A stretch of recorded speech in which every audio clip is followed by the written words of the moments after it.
মানিকচকের বামফ্রন্টের দলীয় কার্যালয়ে মঙ্গলবার রাতে বিজেপির ঝান্ডা লাগানোর ঘটনাকে কেন্দ্র করে ব্যাপক উত্তেজনা ছড়িয়ে পড়ে। সিপিএম এর অভিযোগ, মঙ্গলবার সন্ধ্যা পর্যন্ত কিছুই ছিল না। তারপর বিজেপির নেতৃত্ব এলাকাতে উত্তপ্ত করতে এবং বিশৃঙ্খলা সৃষ্টি করতে ইচ্ছাকৃতভাবে আমাদের দলীয় কার্যালয়ে দরজায় এভাবে নিজেদের ঝান্ডা লাগিয়েছে। এই ঘটনার পরিপ্রেক্ষিতে মঙ্গলবার রাতে সিপিএম প্রার্থী দেবজ্যোতি সিনহা দলীয় সমর্থকদের নিয়ে বিক্ষোভ মিছিল করে মানিকচক থানায় উপস্থিত হয়ে বিক্ষোভ দেখান। পরবর্তীতে বিজেপির বিরুদ্ধে লিখিত অভিযোগ দায়ের করে মানিকচক থানায়। এদিনের এই বিক্ষোভ মিছিলে প্রার্থী ছাড়াও উপস্থিত ছিলেন বাম নেতা মোজাফফর হোসেন, শ্যামল বসাক, আমিরুল ইসলাম সহ অন্যান্য নেতৃত্ব।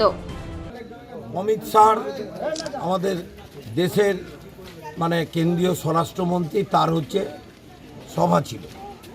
আর আমরাও সকাল থেকে চৌকি মির্জাপুরে প্রার্থীর আমাদের যে রোড শো ছিল।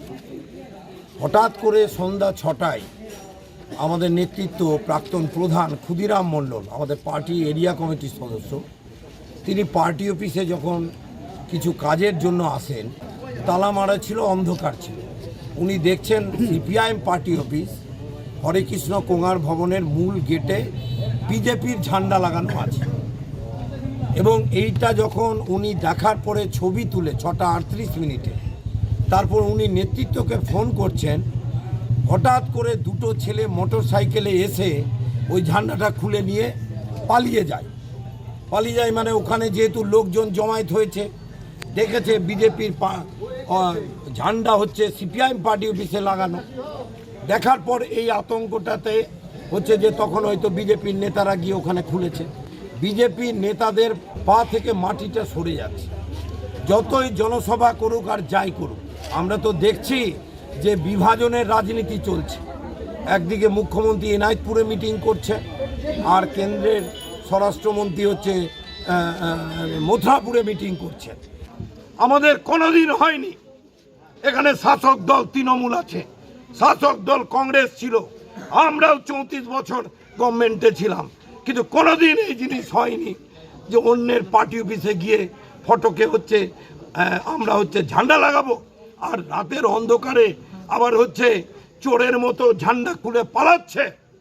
ফলে এই বিজেপি পা থেকে মাটি সরছে বলে এই কাজগুলো করছে। কেন তারা বুঝেছে সুবোধ চৌধুরীর মাটি, অসীমা চৌধুরীর মাটি, কি জকিলাল মণ্ডলের মাটি, রামপ্রবেশ বাবুর মাটিতে বিভাজনের রাজনীতির কোনো ঠাঁই নাই। কি করলেন? আমরা থানাতে আইসি সাহেবকে জানালাম। আর এই নির্বাচনকে বিজেপি অশান্ত করতে চাইছে। বিভাজনের কথা ছাড়া গ্রামে গিয়ে কিছু বলছে না। কোন হিন্দু খারাপ জায়গায় আছে, কোন মন্দির বিপদে আছে?